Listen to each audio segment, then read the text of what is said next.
Hi, welcome back to Bright Pharma. आज के इस वीडियो में हम इमल्शन की फिजिकल स्टेबिलिटी के बारे में और उसके प्रिजर्वेशन के बारे में पढ़ने वाले हैं।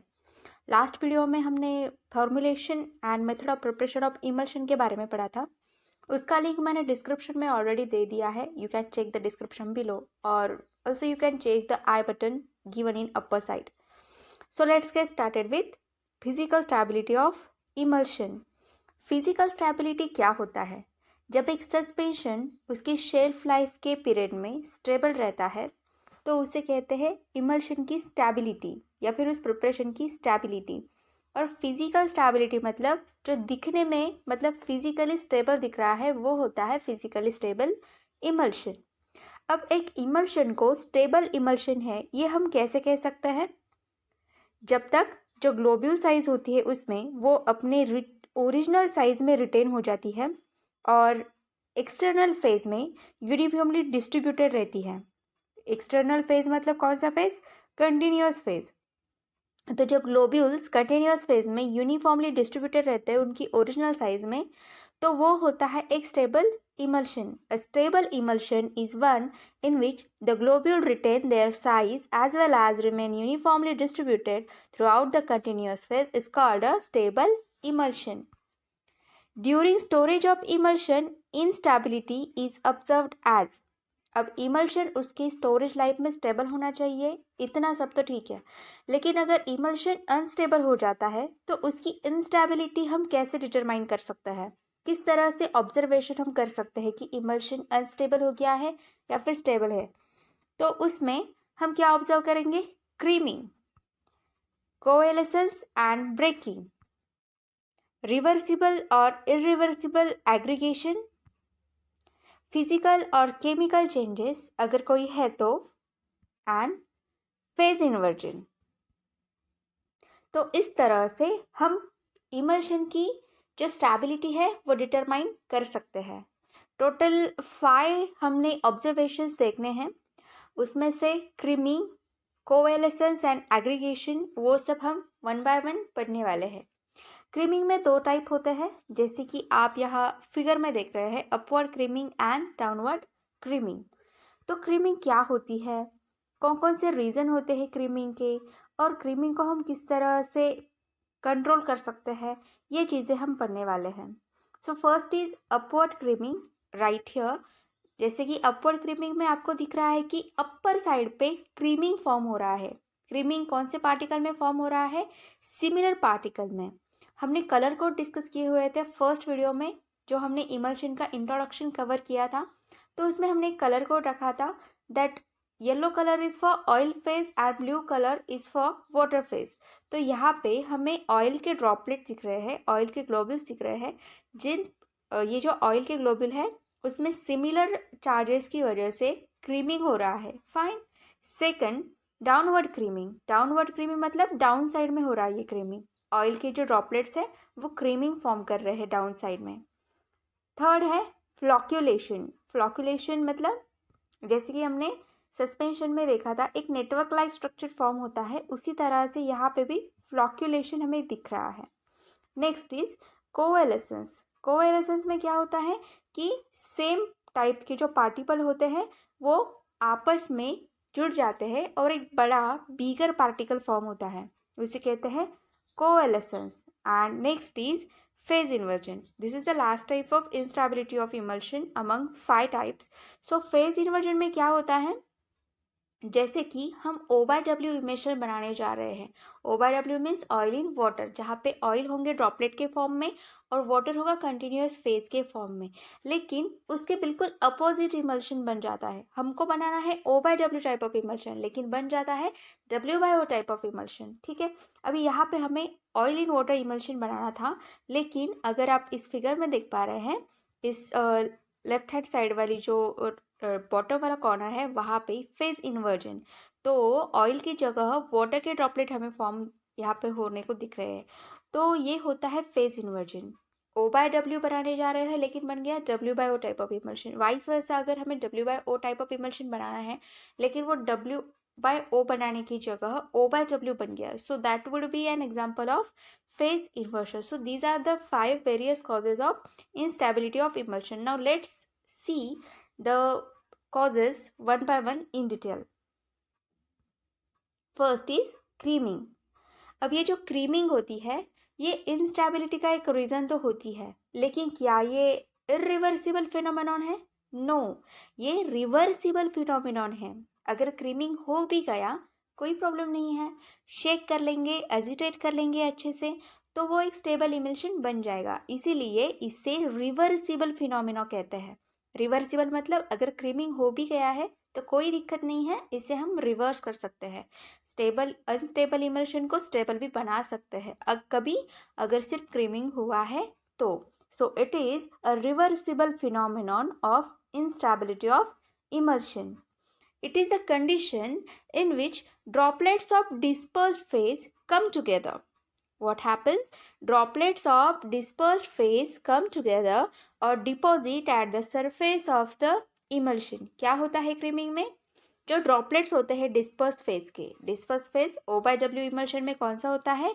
ऑयल फेज, बराबर। ऑयल के ड्रॉपलेट होते हैं ना, वो क्या करते हैं, एक दूसरे के साथ धीरे धीरे धीरे धीरे कंबाइन होने लगते हैं, टुगेदर आ जाते हैं, एक साथ आ जाते हैं, ठीक है। और वो जो इमल्शन का सरफेस होता है ना, वहाँ पे डिपॉजिट हो जाते हैं, मतलब ऊपर आने लगते हैं, ठीक है, और सरफेस पे डिपॉजिट हो जाते हैं। For example in case of oil in water emulsion, अब यहाँ पे हम कौन सा एग्जाम्पल कंसिडर कर रहे हैं? Oil in water emulsion, O/W emulsion, जहाँ पे ऑयल का क्वांटिटी कम है, वाटर का क्वांटिटी ज़्यादा है। सो oil would be dispersed phase and water will be dispersion medium. The oil globules that is dispersed phase have less density than that of dispersion medium. Oil की density water की density से कम होती है, तो इसलिए oil जो होता है वो क्या करेगा? पानी के ऊपर फ्लोट करेगा, ठीक है। यूजुअली भी ऐसा ही होता है, घर पे भी आप एक्सपेरिमेंट करके देखेंगे तो ऐसा ही होगा। कैस्टर ऑयल ले लीजिए and just mixed it in water, तो आपको क्या दिखेगा कि वाटर जो है वो नीचे है और ऑयल जो है वो वाटर के ऊपर फ्लोट कर रहा है। तो वैसे ही oil in O/W type of emulsion में ऑयल की डेंसिटी कम होने की वजह से वो क्या करेगा? वो वाटर के ऊपर फ्लोट करेगा। Therefore, oil globules come together at the surface of emulsion. इसी की वजह से क्या होता है? ऑयल के ग्लोब्यूल जो होते हैं वो एक साथ कलेक्ट हो जाते हैं और इमल्शन के सरफेस पे आके फ्लोट करने लगते हैं, और इसे हम क्या कहते हैं? Remember the first figure of previous side, तो उसमें हमने फर्स्ट देखा था अपवर्ड क्रीमिंग। अपवर्ड क्रीमिंग में क्या हो रहा था? जो ऑयल के ग्लोब्यूल्स थे वो पानी के सरफेस के ऊपर फ्लोट कर रहे थे, उसे कहते हैं upward creaming. While in W/O emulsion, the density of dispersed phase is more than that of dispersion medium. अब पिछली स्लाइड में हमने देखा था O/W टाइप ऑफ इमल्शन, जिसमें ऑयल की डेंसिटी कम होने की वजह से वो वाटर के ऊपर फ्लोट कर रहा था, लेकिन उसमें ऑयल क्या था? ऑयल था डिस्पर्स्ड फेज। अब यहाँ पे ऑयल क्या है? ऑयल है ऑयल है dispersion medium. W/O type of emulsion में क्या है? ऑयल इज डिस्पर्शन मीडियम, और वाटर क्या है? Water is a dispersed phase. अब डिस्पर्स्ड फेज की डेंसिटी मतलब वाटर की density is obviously more than oil, लेकिन डिस्पर्स्ड फेज का जो वॉल्यूम होता है वो डिस्पर्शन मीडियम से कम होता है, ठीक है। तो इसीलिए W/O इमल्शन में क्या होगा? जो ऑयल के ग्लोब्यूल्स है वो नीचे वाली साइड में डिपॉजिट होंगे। क्या होगा? Therefore, oil globules come together at the bottom of lower part of the emulsion. Upward जो क्रीमिंग था उसमें क्या होता है? ऑयल के ड्रॉपलेट इमल्शन के सरफेस पे फ्लोट करते हैं, लेकिन W/O इमल्शन में क्या होता है?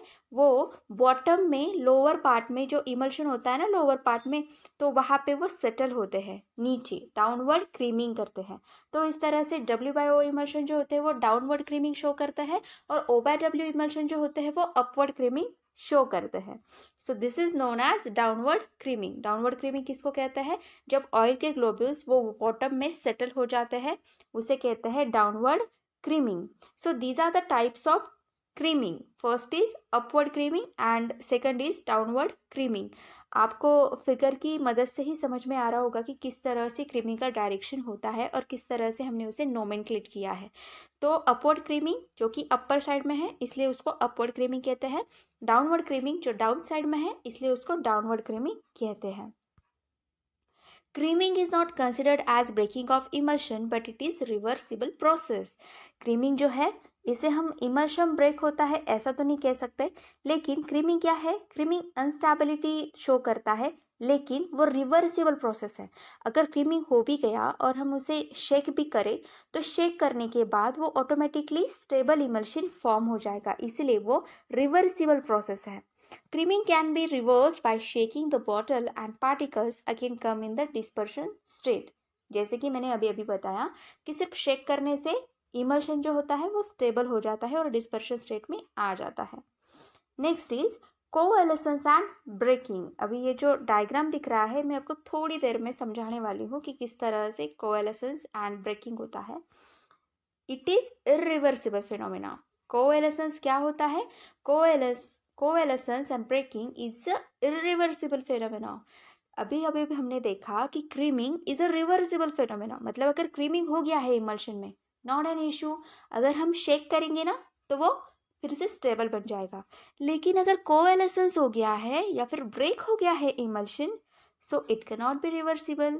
सो कोएलेसेंस इज इरिवर्सिबल फिनोमेना। अगर एक बार कोएलेसेंस हो गया, एक बार ब्रेकिंग हो गया, तो चाहे फिर कितना ही शेकिंग कर लो, 1 घंटा 2 घंटा या फिर दिन भर आप शेक करते रहो emulsion, it is not going to be stable again. ठीक है।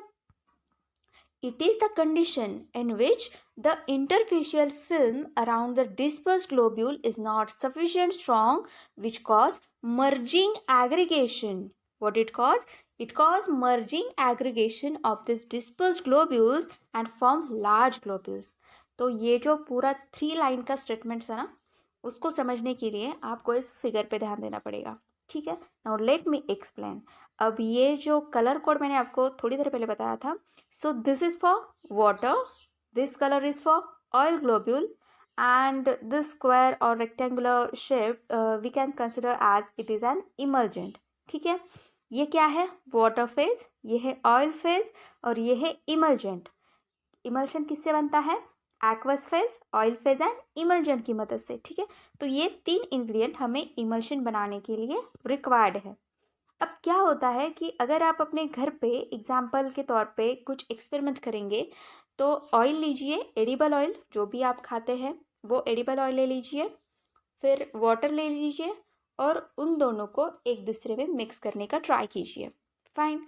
अब ट्राई कर रहे हैं आप, शेक कर रहे हैं, शेक करने के बाद अगर आप 5 मिनट के लिए उसे असाइड रख देंगे तो फिर से 2 फेजेस सेपरेट होंगी, एक होगी ऑयल की, दूसरी होगी वाटर की, बराबर।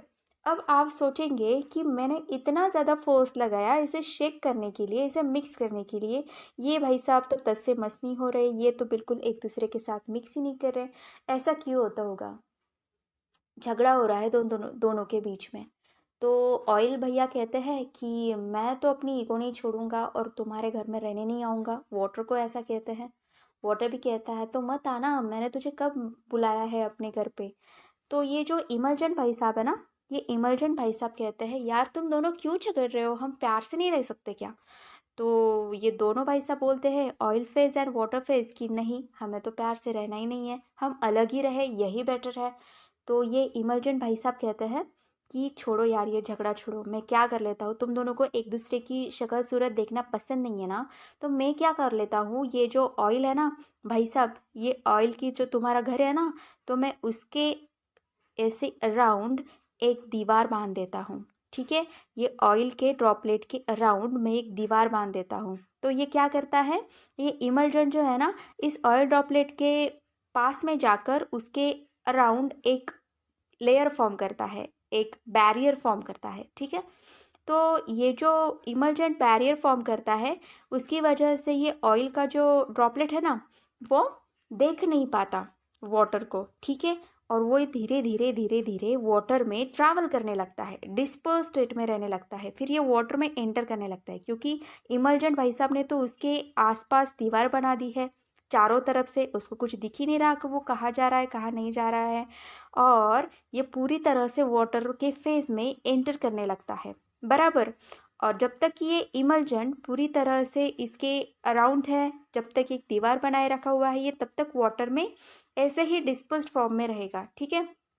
इमल्शन हमने देखा है ना कि पूरी वाटर फेज में ऑयल के जो ग्लोबुल्स होते हैं वो डिस्पर्स फॉर्म में रहते हैं, अच्छे से बिखरे हुए रहते हैं, तो वो होता है एक स्टेबल इमल्शन।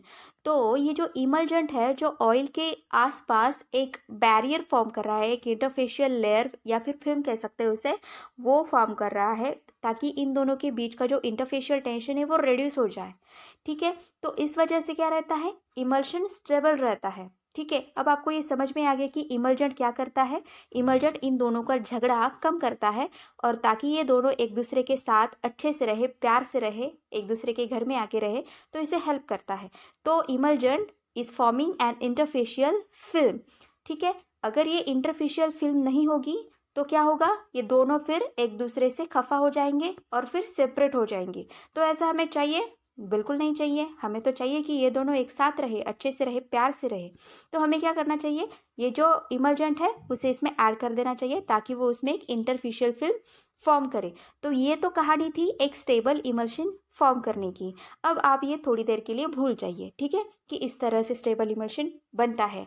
अब कोएलेसेंस में क्या फॉर्म होता है, कोएलेसेंस और ब्रेकिंग में क्या फॉर्म होता है, तो कोएलेसेंस इज द कंडीशन, ये एक ऐसी कंडीशन है जिसमें क्या होता है, जो इंटरफेशियल फिल्म होती है ना डिस्पर्स ग्लोब्यूल के आसपास में, डिस्कस ग्लोब्यूल के बारे में जो हमने देखा था अभी अभी कि एक दीवार बना लेता है इमल्जेंट, वो इंटरफेशियल फिल्म ना वो स्ट्रांग नहीं होती, बिल्कुल स्ट्रांग नहीं होती। ये आप लाइन देख रहे हैं ना, ये लाइन फिर उन दोनों के बीच में खींच जाती है।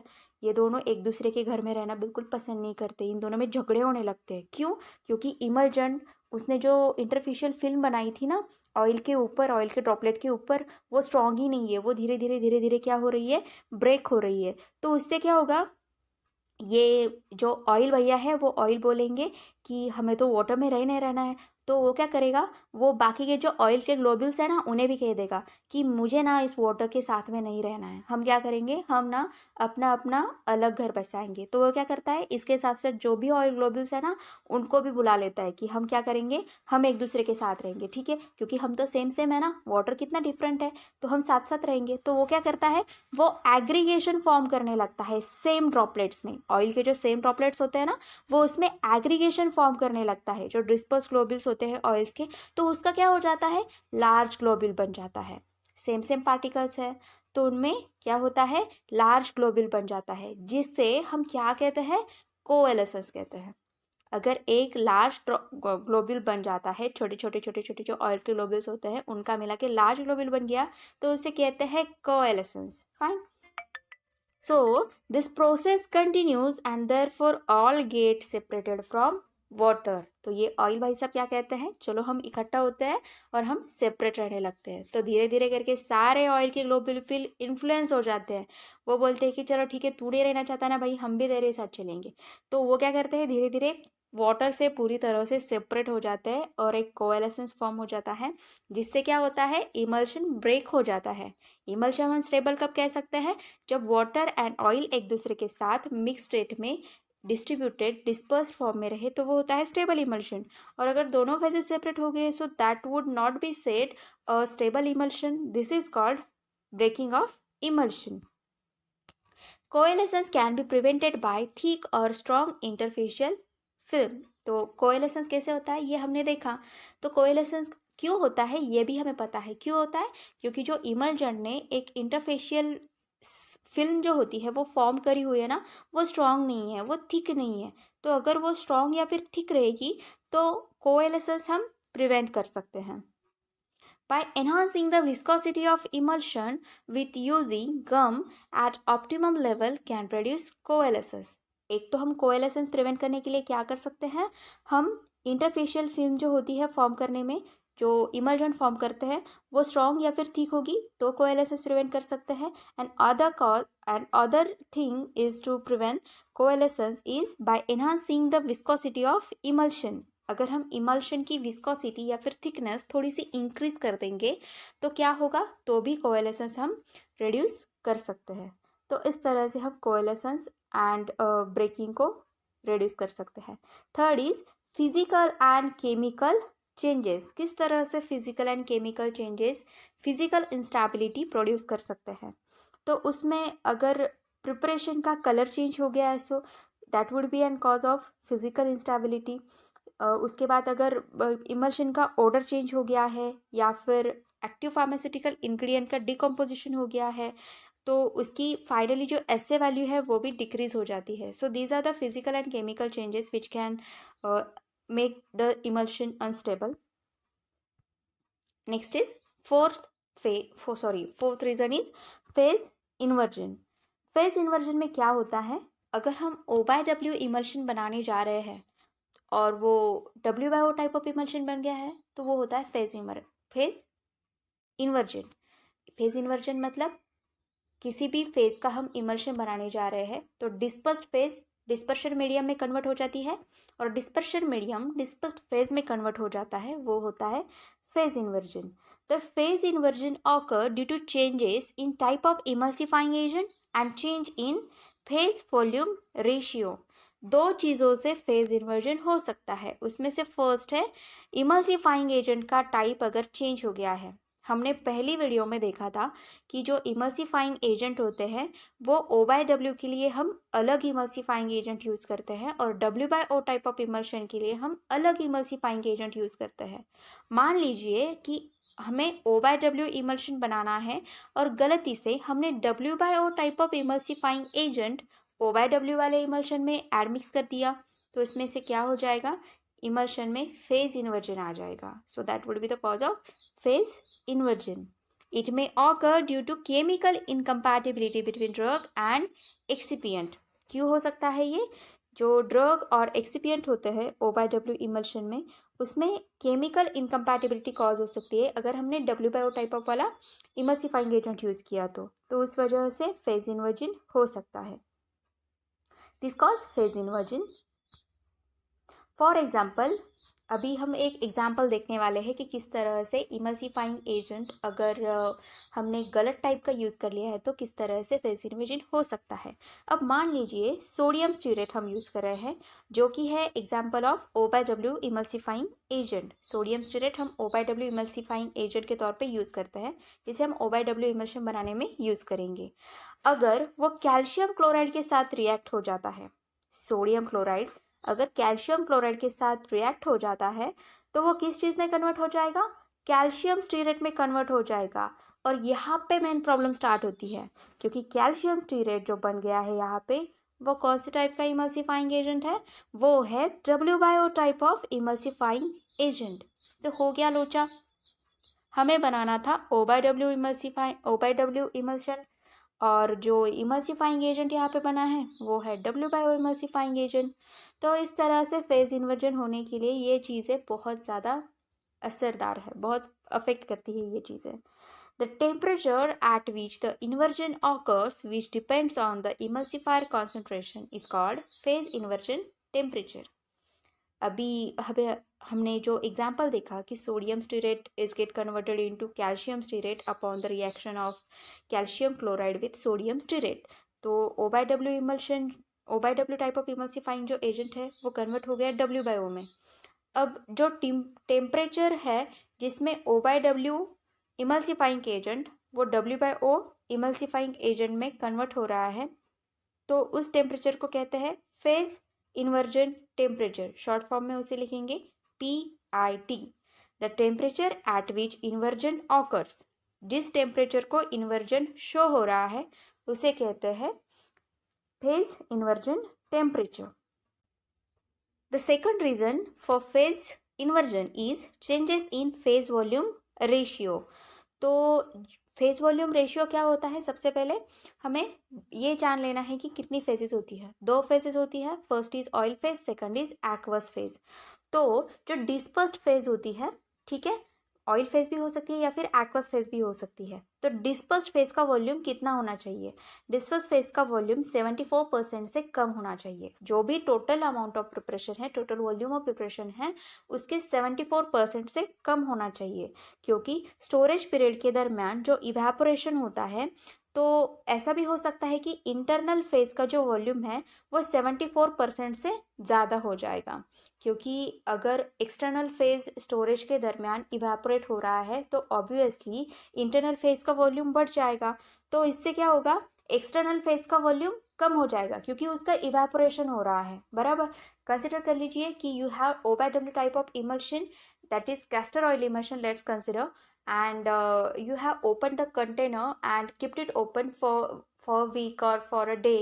So उससे क्या हो जाएगा, जो वाटर होता है ना कैस्टर ऑयल इमल्शन में, तो वो धीरे धीरे धीरे धीरे इवेपोरेट होने लगेगा। Now consider that you have added 2 ml of castor oil and 8 ml of water. So क्या होगा, अब वाटर जो ओपन रखा हुआ है कंटेनर, तो वाटर इवेपोरेट हो जाएगा, ठीक है। ऑयल जो है वो फिक्स्ड ऑयल है, सो oil will not gate evaporated but water will definitely evaporate. तो धीरे धीरे क्या हो जाएगा, ये जो 2 ml अपने कैस्टर ऑयल यूज़ किया है और कंटेनर ओपन ही रखा हुआ है या फिर टाइटली क्लोज नहीं किया हुआ है, तो वाटर इवेपोरेट हो जाएगा। तो कहीं वाटर इवेपोरेट होते होते इतना कम ना हो जाए कि कैस्टर ऑयल की क्वांटिटी ज़्यादा रह जाए उसमें और वाटर की क्वांटिटी कम हो जाए। सो लेट्स कंसिडर कि इवेपोरेट होते होते इतना इवेपोरेट हो गया कि castor oil is in 2 ml and water remains only 1 ml।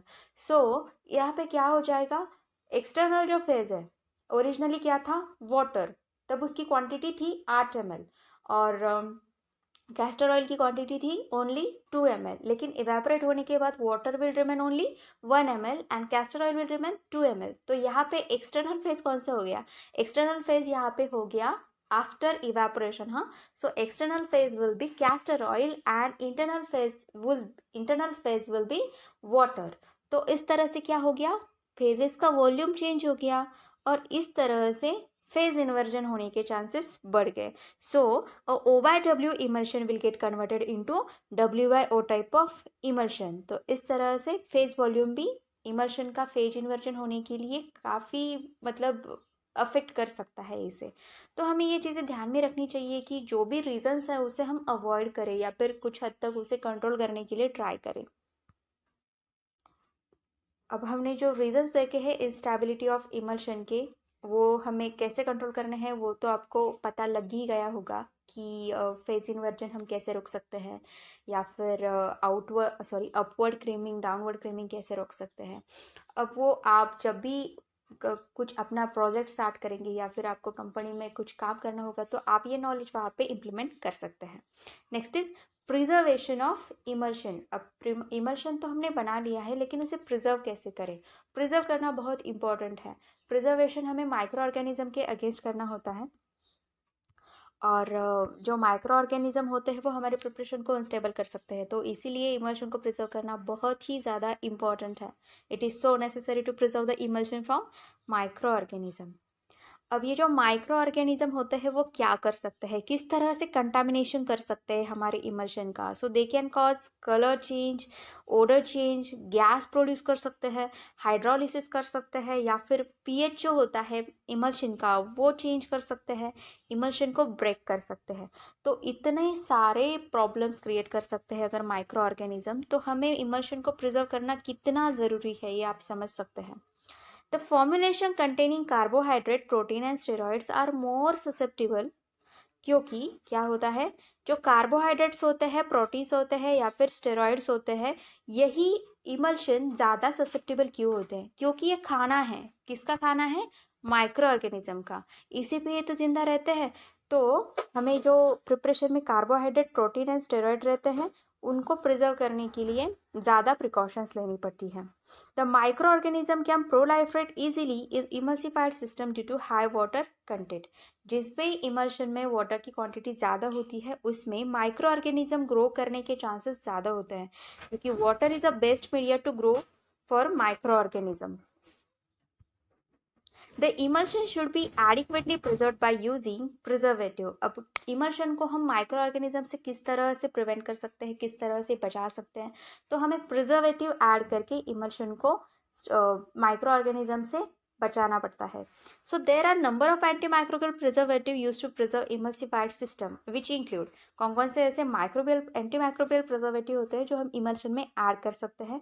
तो उसमें आता है पैराहाइड्रोक्सी बेंजोएट इस्टर्स, जिसमें Mithil paraben, propyl paraben and butyl parabens इस तरह के एग्जाम्पल्स आते हैं। Second is organic acid. Organic acid में कौन कौन से एसिड हम यूज़ कर सकते हैं? Ascorbic acid and benzoic acid. Organic mercurial compounds भी हम यूज़ कर सकते हैं एज अ प्रिजर्वेटिव। उसमें phenyl mercuric acetate and phenyl mercuric nitrate भी हम यूज़ कर सकते हैं। Quaternary ammonium compounds also we can use, जिसमें best example is cetrimide and cresol derivatives भी हम कभी कभी यूज़ करते हैं, जैसे कि क्लोरोक्रिसॉल एंड मिसलेनियस एजेंट्स होते हैं जैसे कि sodium benzoate, chloroform and phenoxy ethanol, जिसे हम एज ए प्रिजर्वेटिव यूज़ कर सकते हैं। अब कौन कौन से प्रिजर्वेटिव हम यूज़ कर सकते हैं ये तो हमने देख लिया, लेकिन एक आइडियल प्रिजर्वेटिव कैसा होना चाहिए ये भी हमें जान लेना ज़रूरी है। कोई भी प्रिजर्वेटिव हम ऐसे ही इमर्शन में ऐड नहीं करते, ऑब्वियसली उसकी कुछ पैरामीटर्स होते हैं वो ज़रूर चेक करते हैं। So an ideal preservative should be non irritant. कोई भी इरिटेशन उसने प्रोड्यूस नहीं करनी चाहिए। वो नॉन टॉक्सिक होना चाहिए। जो भी हम प्रिजर्वेटिव यूज़ कर रहे हैं वो स्मॉल कॉन्सेंट्रेशन में इफेक्टिव होना चाहिए, और it should be physically as well as chemically compatible with other ingredients of the emulsion and with the packaging container। जो भी हम जो भी हम प्रिजर्वेटिव यूज़ कर रहे हैं उसने फिजिकली एंड केमिकली स्टेबल होना चाहिए अदर इमल्शन इंग्रेडिएंट के साथ, और पैकेजिंग का जो कंटेनर है उसके साथ भी उसने कंपैटिबल होना चाहिए। प्रिजर्वेटिव टेस्टलेस होने चाहिए, कलरलेस होने चाहिए और ओडरलेस होने चाहिए, और जो वाइड रेंज ऑफ पीएच या फिर टेम्परेचर होता है उसमें वो स्टेबल होनी चाहिए। It should be active against wide range of bacteria, yeast and moulds. जो भी प्रिजर्वेटिव हम यूज़ कर रहे हैं उसने बैक्टीरिया, यीस्ट एंड मोल्ड पे अपनी एक्टिविटी शो करनी चाहिए। And it should have bactericidal properties. हर एक जो प्रिजर्वेटिव हम यूज़ कर रहे हैं इमल्शन में उसमें बैक्टीरिसिडल प्रॉपर्टी होनी चाहिए ताकि वो बैक्टीरियाज को किल कर सके। The selective preservative should have higher water solubility and low OYW partition coefficient. जो भी हम प्रिजर्वेटिव यूज़ कर रहे हैं उसमें वाटर सोल्युबिलिटी ज़्यादा होनी चाहिए, और जो पार्टीशन कोएफिशिएंट होता है OYW में वो कम होना चाहिए। The factors which is to be consider during selection of preservative are. अब कौन कौन से फैक्टर्स हम प्रिजर्वेटिव के सिलेक्शन के दौरान कंसिडर करते हैं, तो वो है टाइप ऑफ इमल्शन। इमल्शन का टाइप कौन सा है, O/W या फिर W/O, उसके अकॉर्डिंगली हम प्रिजर्वेटिव चूज़ करेंगे। एक्वस फेज का pH कितना है, उसके बाद कौन सा कंटेनर यूज़ करने वाले हैं, प्रिजर्वेटिव की इंग्रेडिएंट के साथ बाइंडिंग है या नहीं, और प्रिजर्वेटिव बाकी इंग्रेडिएंट के साथ बाइंड ना हो, तो ये सारी प्रॉपर्टीज जो होती है हमें प्रिजर्वेटिव ऐड करने से पहले चेक करनी होती है। The following precaution should be taken to prevent microbial growth. कौन कौन सी ऐसी प्रिकॉशन होती हैं जो माइक्रोबियल ग्रोथ को प्रिवेंट करने के लिए हमें लेनी पड़ती है। So there are 3 precautions. First is use of an control on contaminated raw material. तो जो हम रॉ मटेरियल यूज़ कर रहे होते हैं इमल्शन बनाते वक्त, तो उस पर हमारा कंट्रोल होना चाहिए ताकि हम कंटामिनेटेड रॉ मटेरियल ना यूज़ करें।